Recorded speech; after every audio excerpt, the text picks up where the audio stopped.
Você sabe de onde você vem? Para onde você vai? Qual o propósito da sua vida? Todas essas questões são respondidas pela antropologia bíblica e esse é o tema do nosso encontro de hoje. Então, não sai daí porque está apenas começando o seu Fé para Hoje.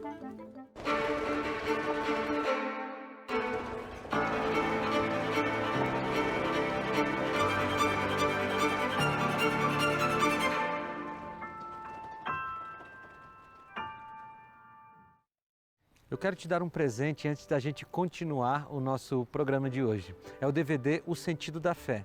Nesse DVD você vai encontrar 15 temas preparados especialmente para fundamentar a sua fé cristã.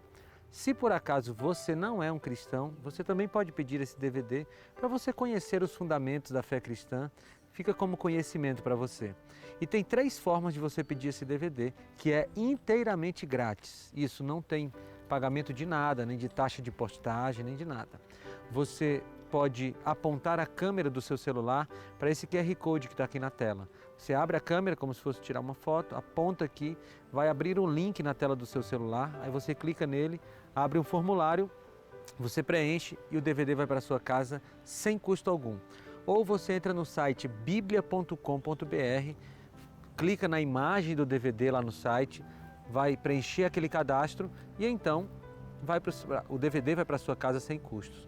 Ou você pode ligar para a Escola Bíblica da Novo Tempo, 0 operadora 12 21 27 31 21. Você liga no horário comercial, tá?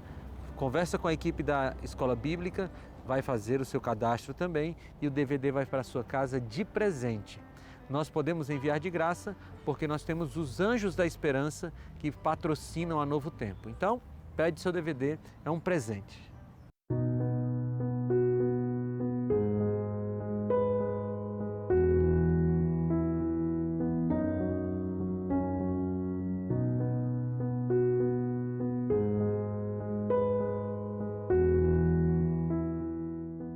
As questões mais importantes da vida são de onde eu vim, para onde eu vou e o que eu estou fazendo aqui.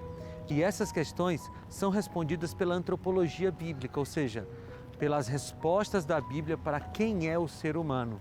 Nós vamos estudar isso a fundo, porque essas respostas dão sentido à vida. Se por acaso você não sabe de onde você veio, para onde vai e o que faz aqui, então não sai daí, tá? Porque a gente vai responder todas essas perguntas à luz da Bíblia.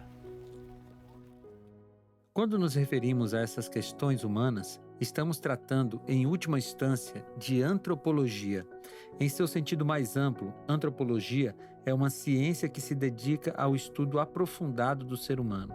É um termo de origem grega formado por anthropos, homem ou ser humano, e logos, conhecimento. É importante se aprofundar nesses assuntos, pois eles estão na base da existência humana.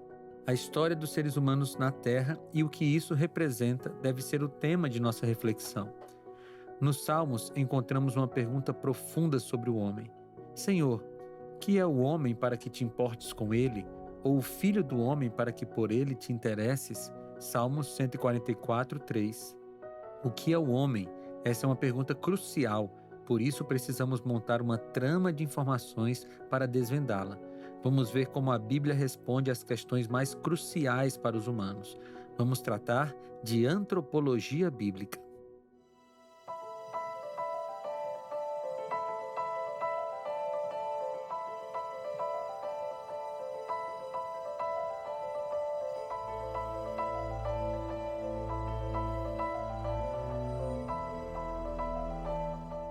Antes de entrarmos efetivamente na antropologia bíblica, eu gostaria de falar um pouco sobre cosmovisão, porque dependendo da cosmovisão que você tiver, você enxergará o homem de maneira diferente. Você sabe o que é uma cosmovisão? Cosmovisão é um jeito de ver o mundo. É uma palavra composta de cosmos e visão, ou seja, uma forma de enxergar o mundo. Eu quero falar sobre o homem a partir da cosmovisão cristã, que é a cosmovisão de pelo menos 1/3 do mundo. E essa cosmovisão tem 3 bases. É a queda, ou a criação, a queda e a redenção. É a partir dessas 3 lentes que nós enxergamos o mundo e, logicamente, enxergamos os seres humanos. A Bíblia revela, de Gênesis a Apocalipse, que ela é a palavra de Deus. E todo conceito verdadeiro a respeito da religião deve ser extraído da Bíblia. O apóstolo Paulo escreveu: toda a Escritura é inspirada por Deus. É útil para o ensino, para a repreensão, para a correção e para a instrução na justiça, para que o homem de Deus seja apto e plenamente preparado para toda boa obra. Só há uma forma de termos segurança a respeito do que é o homem, é se olharmos no manual de instrução do Criador, a Palavra de Deus, porque é dela que nós retiramos as verdades a respeito da raça humana.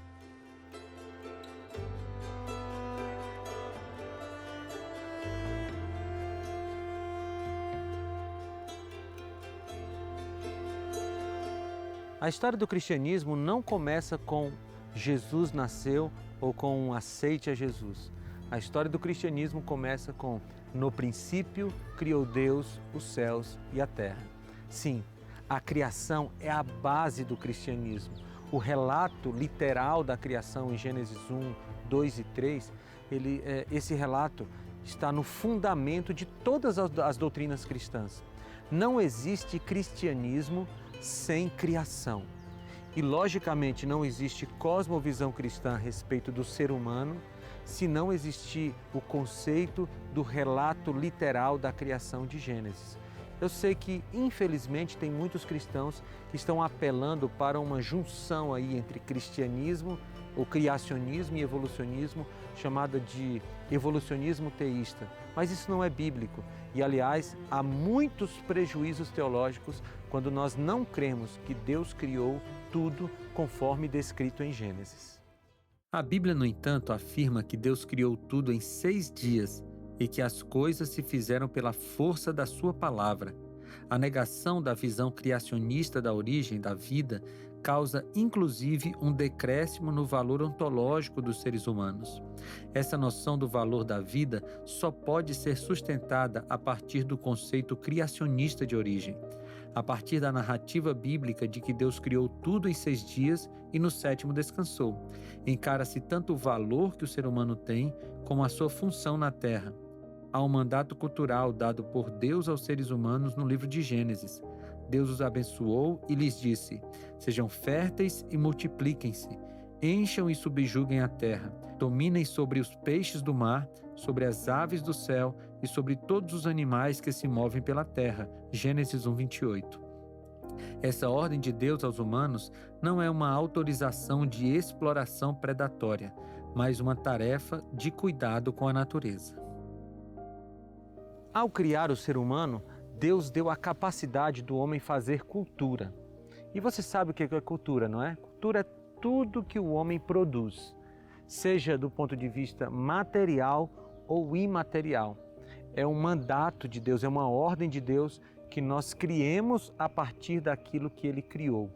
É lógico que a cultura, antes do pecado, era uma cultura perfeita. Tudo que o ser humano criava era perfeito. Mas, depois do pecado, as culturas passaram a ser imperfeitas porque são feitas por um ser humano imperfeito e num mundo imperfeito. Porém, é importante a gente entender que não tem como fugir da cultura, porque tudo que nós fazemos é cultura. É sempre bom relembrarmos o que é cultura. Cultura é tudo aquilo que é produzido pelos seres humanos, sejam coisas materiais ou imateriais. Do ponto de vista criacionista, a cultura é tudo aquilo que nós fazemos a partir da criação de Deus. Alguns exemplos para ficar mais claro. O vento é criação, a energia eólica é cultura, a fruta é criação, o suco é cultura, a madeira é criação, a mesa de madeira é cultura, a água é criação, a energia hidráulica é cultura. Ou seja, tudo aquilo que nós fazemos a partir das coisas que Deus criou é cultura humana. É por isso que não tem como viver longe da cultura. O que nós precisamos fazer é julgar a cultura a partir do que a Bíblia diz.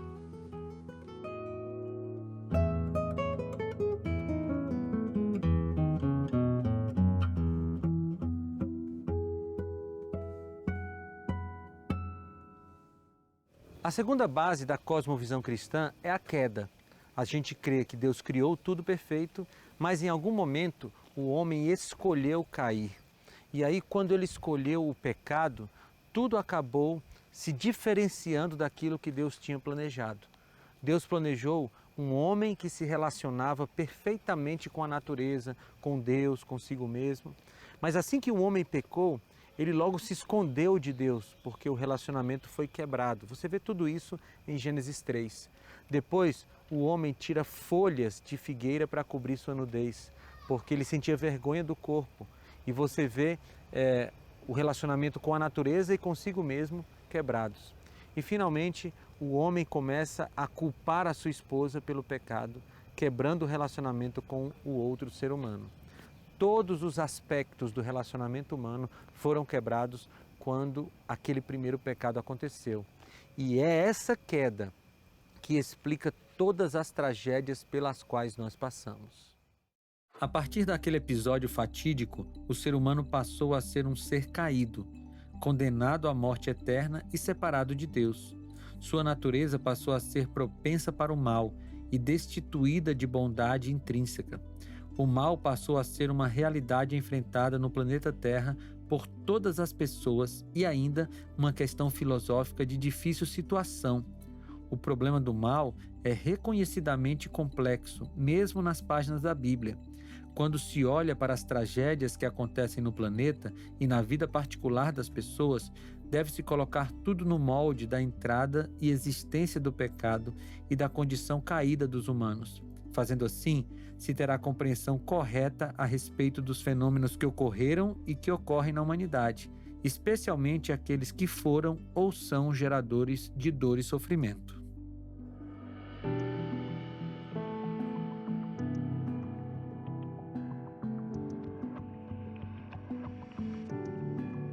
A terceira base da cosmovisão cristã é a redenção, ou seja, Deus criou tudo, primeira base. Houve uma queda, segunda base. E a redenção é a terceira base da cosmovisão cristã.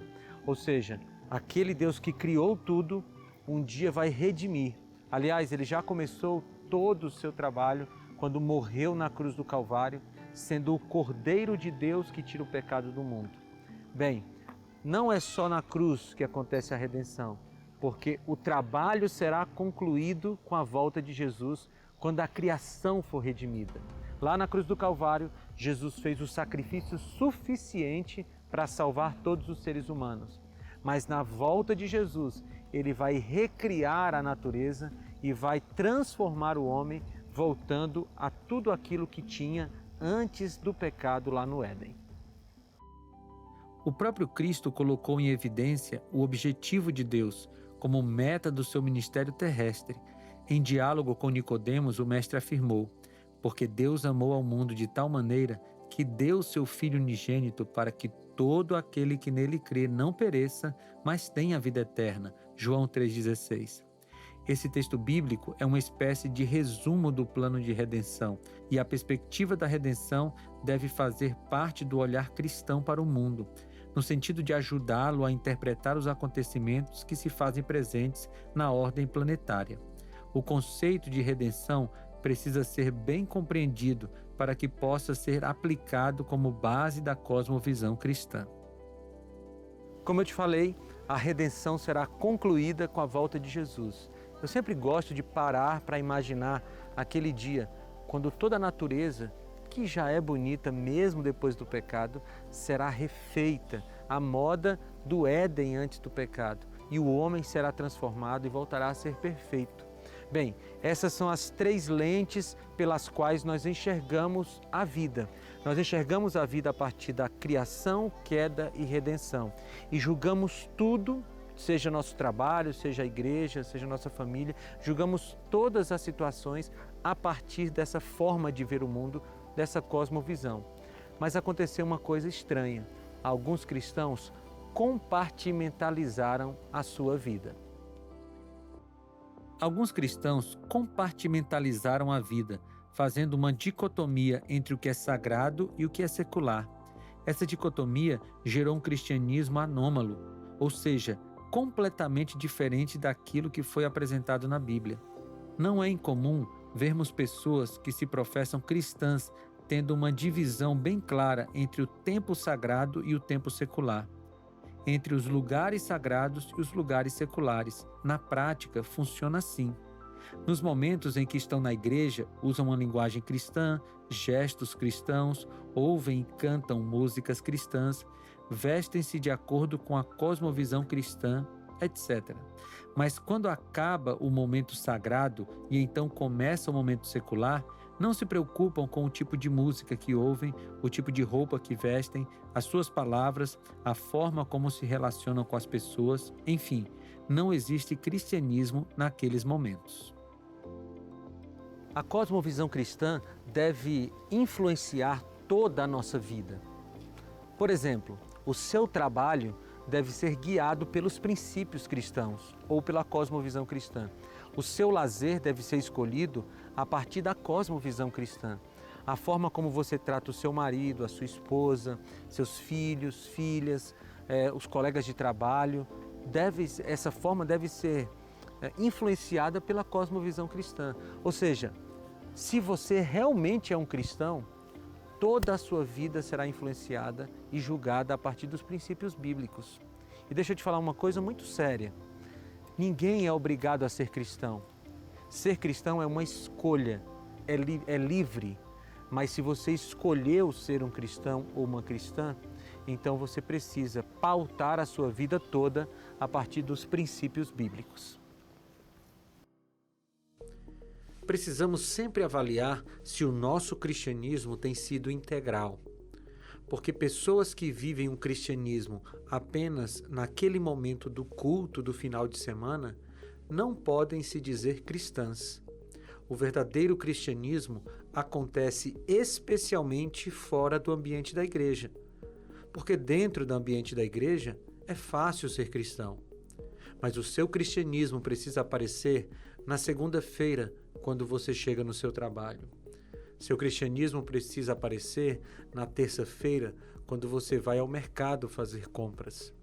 Seu cristianismo precisa aparecer na quarta-feira, quando você vai jogar bola com seus amigos. Seu cristianismo precisa aparecer quando as pessoas te ofendem. Ele precisa aparecer quando o seu chefe trata você mal. O seu cristianismo precisa aparecer quando você encontra alguém necessitado na rua. Ou seja, nós precisamos de um cristianismo que apareça nas horas mais triviais do dia. Pois somente um cristianismo que se mostra em cada pequeno detalhe da nossa vida é realmente um cristianismo verdadeiro. Para o cristão, não existem momentos sagrados e momentos seculares. Na vida do cristão, tudo é sagrado.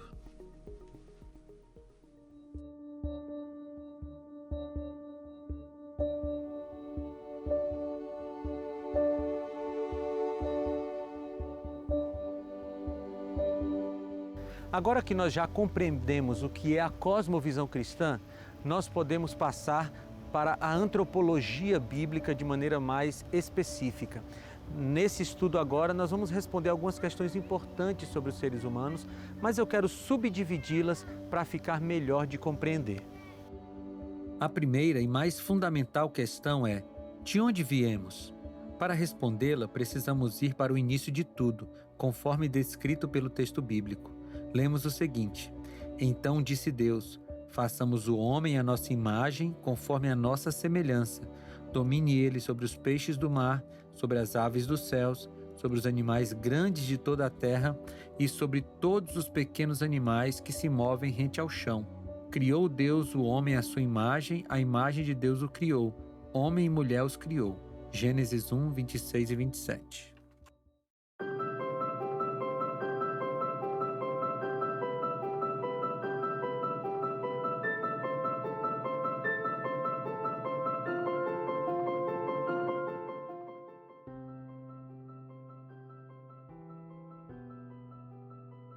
A primeira questão sobre o homem é do que ele é formado. Isso é muito importante para compreender o todo.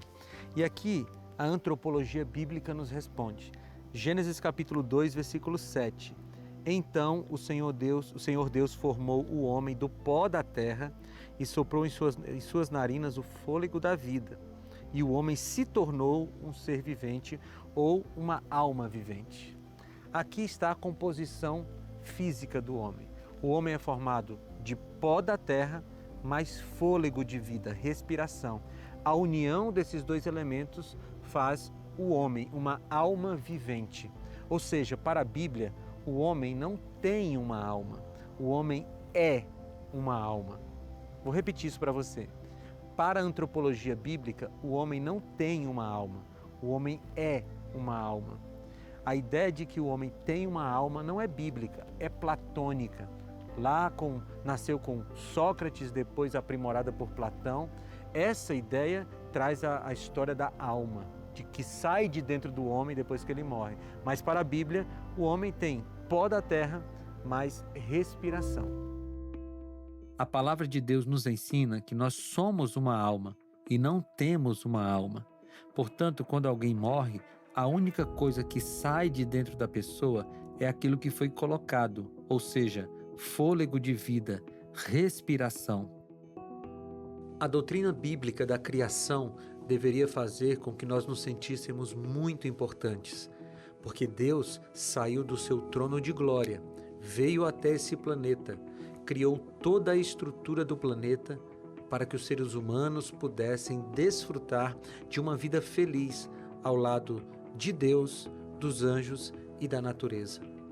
Você consegue imaginar a cena do próprio Deus sujando as suas mãos de barro para fazer Adão? E o próprio Deus fazendo aquela primeira cirurgia da história da humanidade para tirar a costela de Adão e criar Eva? Deus se preocupou pessoalmente em criar os seres humanos. E isso deveria fazer você e eu nos sentirmos muito especiais. Ao contrário do que acontece com a evolução das espécies. Esse modelo, explicado por alguns cientistas, diz que os seres humanos vieram por acaso, o mesmo acaso que teria criado todo o restante da natureza. Desse ponto de vista, o ser humano não é mais valioso que uma minhoca ou uma formiga, porque todos vieram a partir de eventos ao acaso.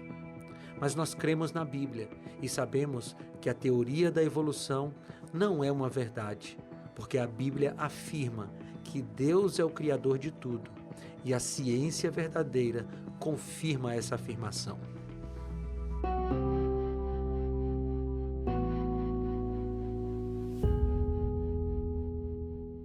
Quando o homem morre, portanto, não sai uma alma de dentro dele, sai apenas o fôlego de vida. Porém, a morte é uma coisa certa para todos os seres humanos. Tem uma história que eu gosto muito e eu quero contar para você. Uma mulher no Tibete teve o seu filho, sua criancinha, um bebezinho que morreu nos seus braços. Ela saiu desesperada, tentando uma solução para aquela morte, até que ela encontrou um sábio da sua cidade. E ele disse assim: olha, eu tenho uma solução para o seu problema, mas para resolver isso, você tem que encontrar uma semente que está na casa de uma pessoa que nunca teve uma perda.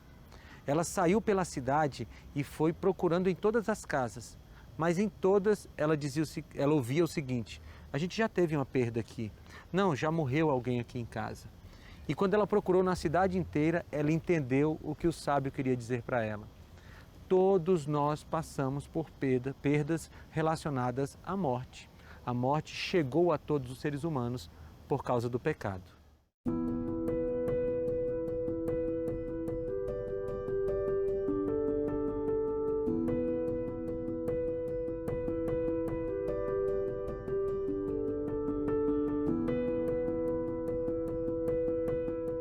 Uma segunda questão sobre os seres humanos é qual é o seu propósito. Algumas pessoas traduzem essa expressão como sentido da vida. Essa questão do propósito foi muito discutida por Aristóteles, o filósofo lá anterior a Cristo. Ele dizia que todas as pessoas nasciam com um propósito definido. Por exemplo, Alguns nasciam com o propósito de ser professores, outros de ser médico. E Aristóteles defendia que se a pessoa não cumprisse o seu propósito específico, não seria feliz. Bem, não é assim que a Bíblia trata. A Bíblia não diz que cada pessoa nasceu para fazer uma coisa específica. É verdade que Deus chamou alguns para trabalhos específicos, como os profetas ou outras pessoas, mas de maneira geral, o propósito de Deus para a nossa vida é bastante amplo e não diz respeito a coisas minúsculas, como, por exemplo, a sua profissão. O apóstolo Paulo escreveu o seguinte: assim quer vocês comam, bebam ou façam qualquer outra coisa, façam tudo para a glória de Deus. 1 Coríntios 10, 31. Aqui está o grande propósito da vida humana.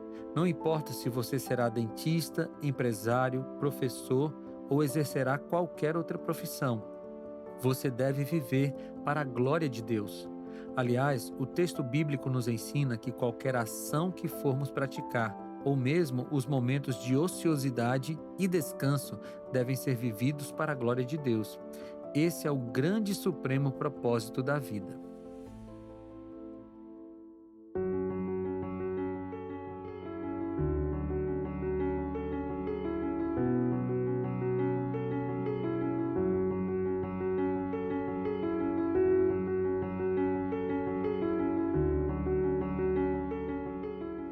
Nós já vimos qual é a origem dos seres humanos, já vimos qual é o propósito da vida dos seres humanos, mas agora precisamos ver qual é o destino dos seres humanos.